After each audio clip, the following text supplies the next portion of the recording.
Anna, thank you very much for joining our Trust Talks from Ukraine. I'm very happy that we have you on the board because your sphere of work is very interesting. It is like mediation, technological mediation between the society and the government.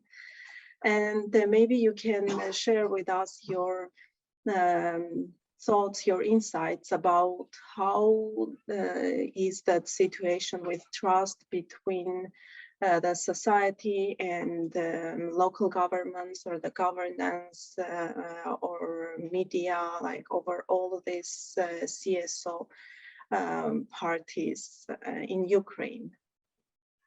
Yes, Alina, thank you very much. It is a very big pleasure for me to participate and to share my experience and to share a view about the trust in Ukraine.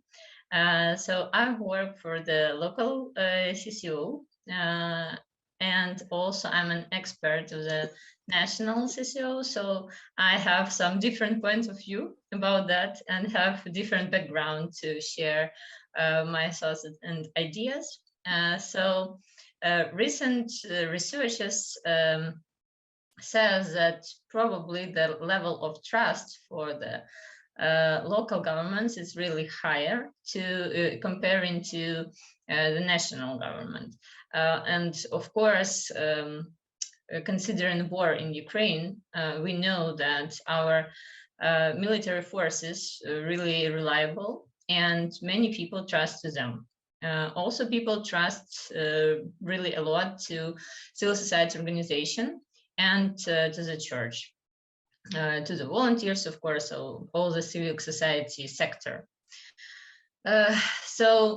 Actually, to my mind, actually we can see it also in the local level, but it really depends on the part of Ukraine where you are living, and also it depends on the mayor of the city who is in charge, because many things really depends on the person who we voted for and who was elected, of course.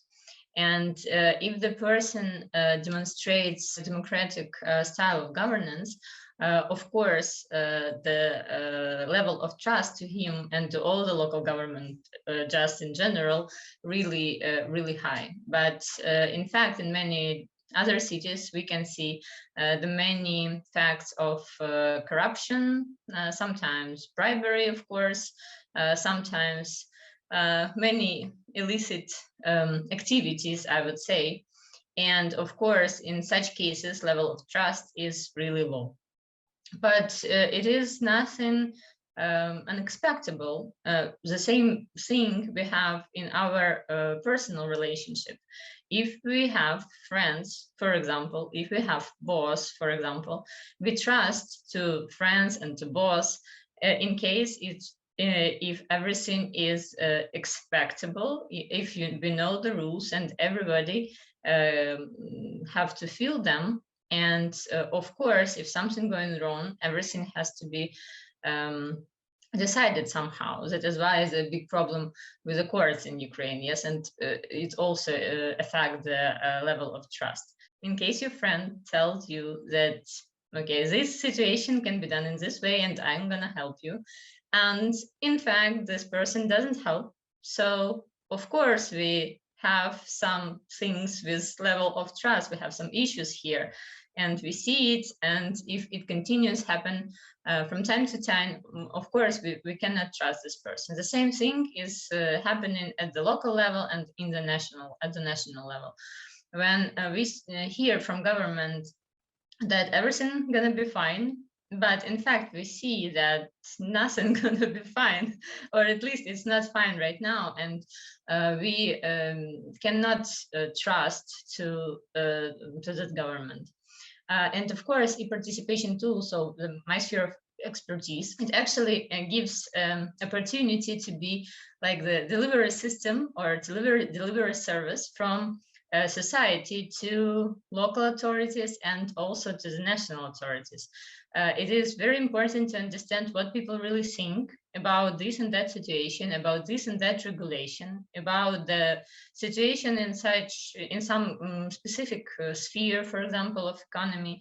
And in case government not only hear what is going on there, what people thinking about, or what they are speaking about, and also implement at least partially some recommendations or some maybe conclusions, or base their decision on that conclusions or recommendation, it also helps to increase level of trust to a government from the society. And the same thing actually is happening at the local level. In case local authorities, through the petitions, through the participatory budgeting, through the online consultation, consider opinion of citizens, of course, level of their trust will increase for sure. Thank you very much for your insights. It's very interesting to hear about that rise of trust in local governance. I wonder, is this trust over the institutions, or it is trust like trust to neighbors? Because based on my experience in Armenian case, I guess in many small communities there is high trust to the mayor, but mostly because they know the person personally. It's either relative or friend or neighbor, because the community is small. So, and I wonder, is it the case also in Ukraine, where people trust because they know a person personally, and it's like co-villager or co-city towner, or it's institutional trust in local governance?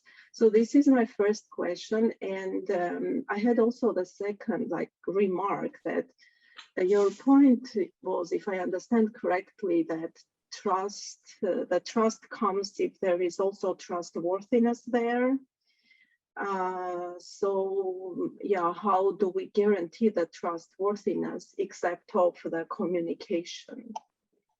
So about the first question, of course, we maybe because of our Soviet past, I would say, we have mostly trust to the person. It is not only because this person does something.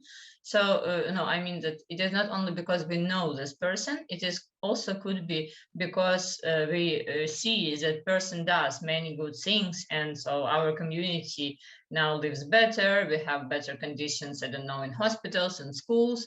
We have good roads, we have good parks, we have good territory, and we see the strategy, how it will be developed in the future, and we share it, we support it, and of course, in this case, level of trust also increases. Unfortunately, institutional trust, just like matter in Ukraine, is mostly absent. I guess that it is that we can see it only for the military forces, and we can see it for civil society organization, and maybe in church. So for other things, people also can trust in volunteers, like a concrete person which helps, which does many good things in some sphere. But in general, even they cannot trust civil society organizations. They can say that this person I know, I follow this person, I see its results, and yes, that is good. But others know, they all I don't know, spend state money, even it is not correct, because mostly civil society organizations doesn't spend any state money or budgets. And so here we have different positions, and it really depends on the results. Institutional trust for sure should be developed, but it is not something hard results. Yes, we cannot touch it. We do not know how to do it with the hard results. So it is soft skills, and it should be developed for sure. It should be the special, I think, policy which influences this case in this matter. The second thing about the trustworthiness, the only option to my mind is to be really picky and precise during our elections processes. We have many different kinds of elections, so as any country has, and we have to be picky in this case, because it is not only to choose a person. This is not our main goal during the elections. It is a goal to find the best person who can manage our local, at least, affairs in a proper manner. This is the case, but mostly people do not think that this is so important. Maybe back 10, maybe 15 years ago, there were many cases of different like frauds during elections. So there were many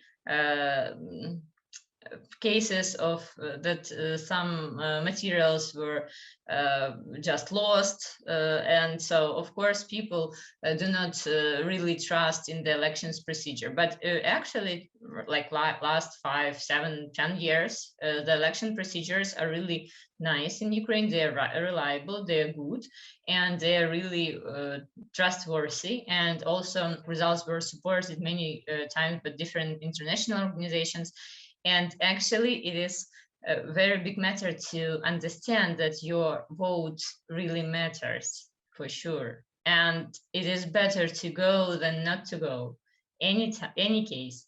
And it is very hard for people, for majority of the people, to understand that this is really fact. Because mostly people think that, so my vote won't change anything. That's not true. And that it is for sure understandable who will be the winner, who will the election. So why should I go there? So everybody was corrupted or bribed. So why should I go there and spend my time? It is from the, I think, our Soviet past, where nobody could decide anything, and it is coming back, flashbacks from the past hour. But Ukraine nowadays, it is really the country who ensured the election procedures, and I believe in it. Of course, there are some probably small mistakes there and maybe manipulations, but in general, the process is reliable. And only during the elections we can vote and really improve our lives for the next 5 years, because the person who will come, this really important part of our life, even though it is, we think that okay, it's somewhere there in the local authority building, so who knows what they do there. I don't know, I just want to live good. Yes, for sure, we want, all of us, we want it, but we need to do our responsible choice. Yeah, thank you very much. And of course, it's very important to have the person that you chose. And the second like stage of wondering or maybe disappointment comes when you figure out that, okay, person is who I wanted, I trusted, he's trustworthy, but now it's the matter of capacity. So, but let's keep this question right now, because I would love you to share the backstage information about these processes of e-participation. What do they indicate, how the trust changes? Because I guess that participation takes place if there is some trust towards the participation overall. So what are your observations? About e-participation in Ukraine, we usually say that there are 4 main instruments. It's e-appeals, e-petitions, e-participatory budgeting, and e-consultations.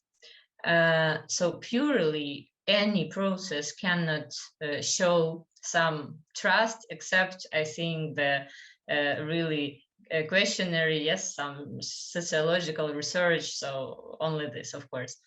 But of course, if people use these instruments, some of them depends on which were provided by the local government. Of course, they are expecting some feedback and they are expecting their opinion be considered. So very good indicator it is when people submit, for example, many petitions from the first year when it was implemented, but after 1 year, no petitions submitted at all. It means that people think and sure that no any possible option to influence the local authority to make any kind of decision. So it is really good, just perfect indicator to understand that now nothing going to happen and the communication is broken. The second thing is about e-consultations.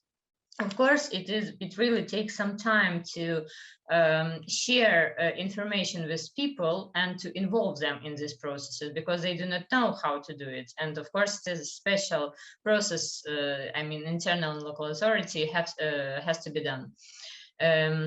Anyway, if there were many people who were commenting some document, who were participating in discussions, and at the end, there were no decisions making. So the only one thing what citizens will do, they won't participate at all. The same thing with the participatory budgeting. So it is a process when you can submit some project to the local authority and local authority will finance this project if some quantity of people, yes, the majority or parts of majority people supported this project.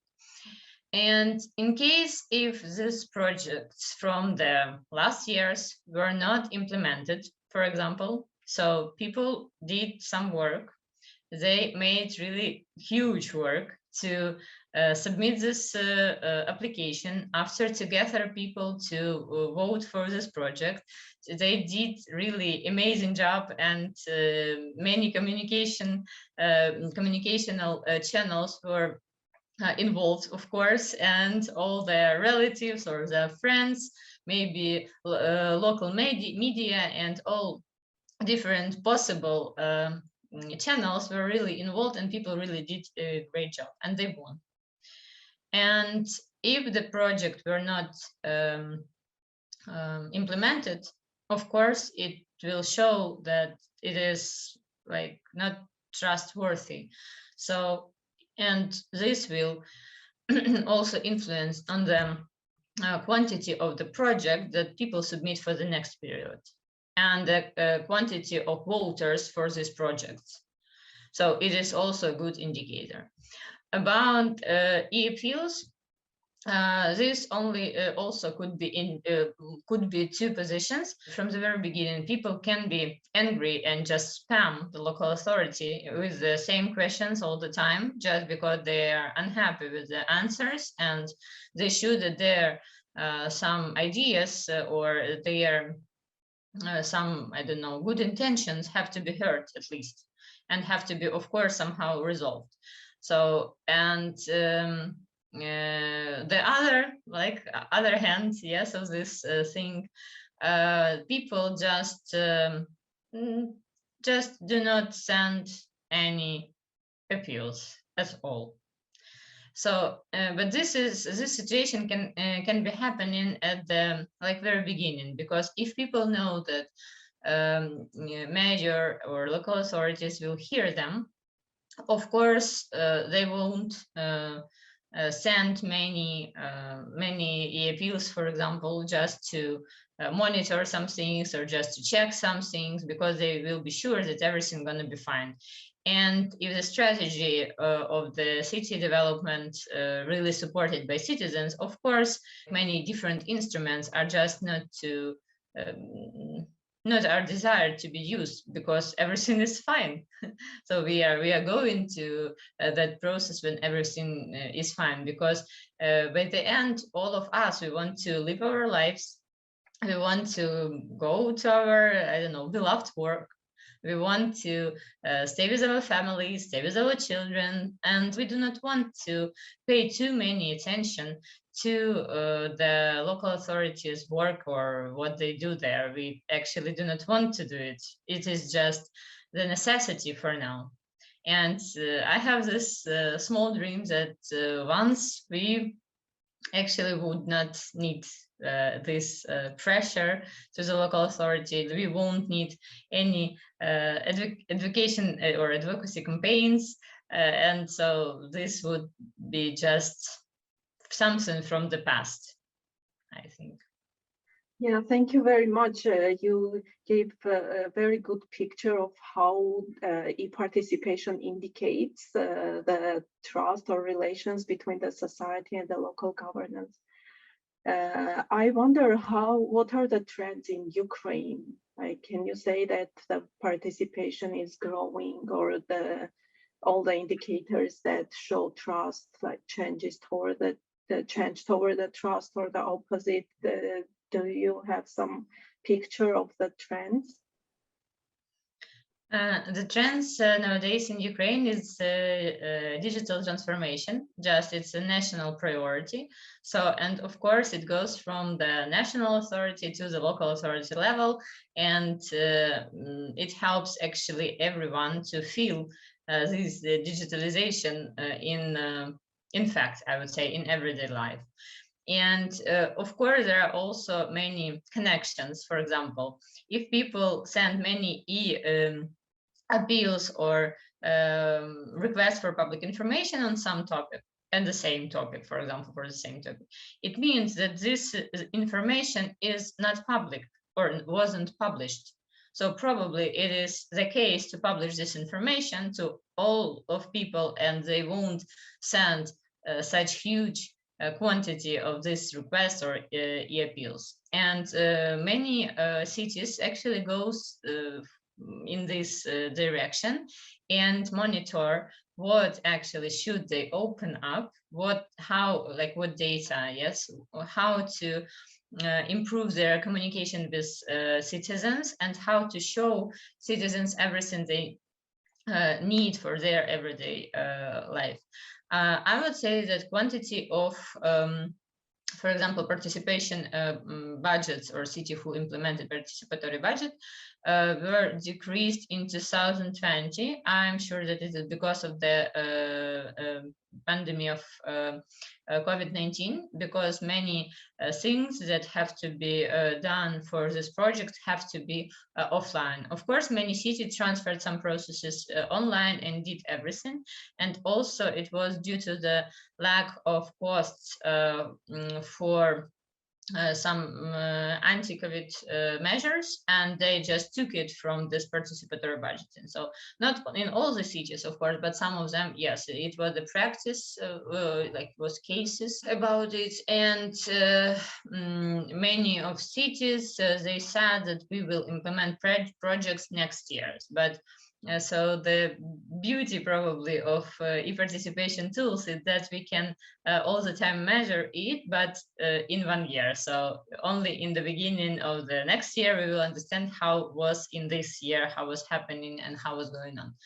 But generally this like all Ukrainian trend and digital transformation affects also small communities, also small cities, villages, and they understood that actually it helps in their work, and it's not additional some tasks that they should know, or some it's instruments that really will simplify their everyday work. So I hope that local authorities for sure will understand all the good things which could be done through the e-participation tools, and will involve people more even than now, even in the progressive cities. And this will for sure affect also the probably investment climate, and of course will increase the economic stability, I would say, because if people are happy, everything gonna be better than before for sure, and everyone will feel it. Thank you very much. And maybe already the last remarks about what should be changed or improved, and what should we learn as a local government and also as a public or society to strengthen the trust between local governance and the society. There are some legislation changes are needed for sure. And as far as I know, the committee of Verkhovna Rada, they are working for that. And hope this will really influence the process of different participation tools. And really it will simplify in the access for that. So think that everything's going to be fine. So the processes are coming soon. I would say the results are coming soon. How to move forward as for civil societies and for local authorities? I believe that only through work. So we should continue working and do things what we can in the position which we have. This is only one magic phrase I think, but this really helps. I'm sure that local authorities really have competence and they have ability to improve like life in the city, to improve different spheres. So actually, because they are local authorities, they have some responsibilities for that, and they have some financing for that. And also, I would suggest to civil society organizations that they have to try once again and once again and once again and once again all things they want to do. So in case their sphere is, I don't know, health, they have to continue doing their, I don't know, audits. They have to continue highlight this information, involves media. They have to make some recommendation, report about this process. So do everything just for making at least something done. Of course, probably 20% of their actions only will bring some results, for sure. But at least even this 20% will give us a possibility to move forward, not to stay at the same place or go back. I think that it values, and for now, for us, so it is really big possibility also to influence the local authority actions. And so this also will help for the future to like make some cooperations and make some partnership with local authorities in case if now it is not so fruitful. Thank you very much, and thank you for motivation and encouragement and hope. Thanks a lot. It was very interesting. Thank you, Alina, for everything and for this interview and for highlighting such a really important topic.